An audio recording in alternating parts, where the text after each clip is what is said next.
Beleza, minha gente? Vamos lá para a resolução de mais uma questãozinha, pessoal, da FAME 2020-1, questão de física elaborada pela banca da Fundeb, tá? Então, olha só o que nós temos aqui. Um artigo intitulado Determinação dos coeficientes de atrito estático e cinético. Então, parece bobagem, mas esse negócio já está interessante.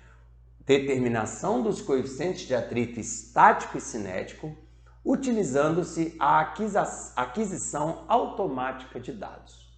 Foi apresentado na Revista Brasileira de Ensino de Física. Nele, há um trecho que diz: um bloco e uma lâmina são colocados em movimento relativo e a força de atrito entre as superfícies de contato é medida por um sensor de força ligado ao sistema de aquisição de dados. Para esse experimento, foram testadas superfícies como madeira, acrílico, lixa, vidro, alumínio e borracha. O experimento iniciou com o objeto em repouso. Isso é importante pra caramba. O experimento iniciou com o objeto em repouso e uma das medições realizadas está apresentada no gráfico a seguir, que apresenta a força de atrito em função do tempo. Tá? Representa a força de atrito em função do tempo. E aí ele colocou ali, a respeito do experimento, cujos dados foram representados anteriormente, é possível perceber que o objeto apresenta movimento após os 3,4 segundos, o bloco está em movimento retilíneo uniforme entre 1,3 e 2, iniciando o experimento para forças entre 0 e 8 newtons, o objeto continua em repouso. A força de atrito estático máxima para essas superfícies é de aproximadamente 7 newtons. Bom, então é isso que ele quer, ele botou umas coisas até bem diferentes entre A e B e tudo. Então vamos lá, olha só. Para a gente poder começar a entender, aqui nós temos um bloquinho que está em repouso. Está em repouso. Tá. Se a gente fizer uma força F pequena para a direita, está arriscado eu empurrar e o bloquinho não sair do lugar. É normal, eu encosto numa mesa, mas o fato de eu encostar não quer dizer que ela vai andar. Eu encosto e ela continua parada. Se ela continua parada, o que eu posso falar? Olha só, se ela continua em repouso, é porque a força resultante continua zero. Então, se eu estou fazendo uma força para a direita, o atrito está fazendo uma força para a esquerda, sem derrapar. A mesa não escorregou no chão. Encostei na mesa e ela está lá ainda sem escorregar.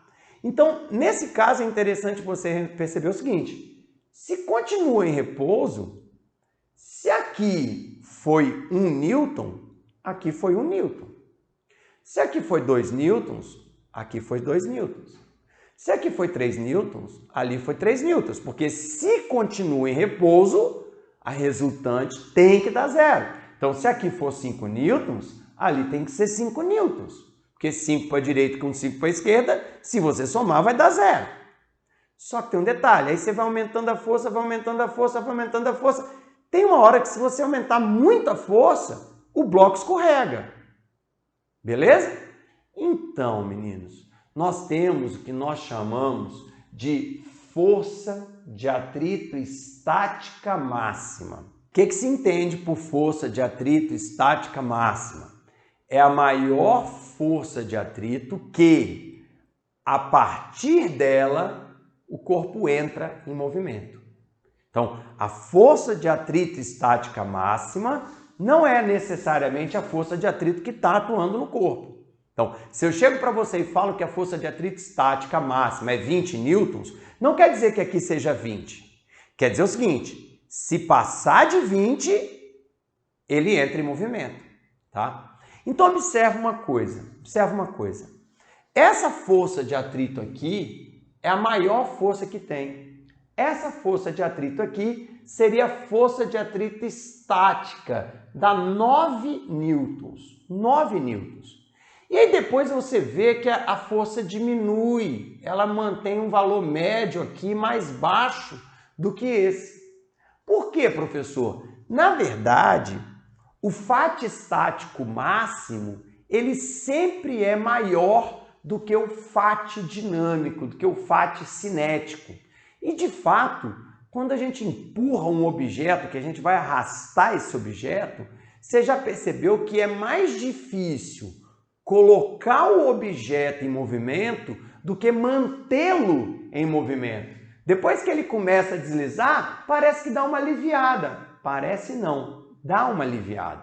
Na verdade, a força de atrito estático máxima, ela é maior do que a força dinâmica, tá? Então, observe o gráfico.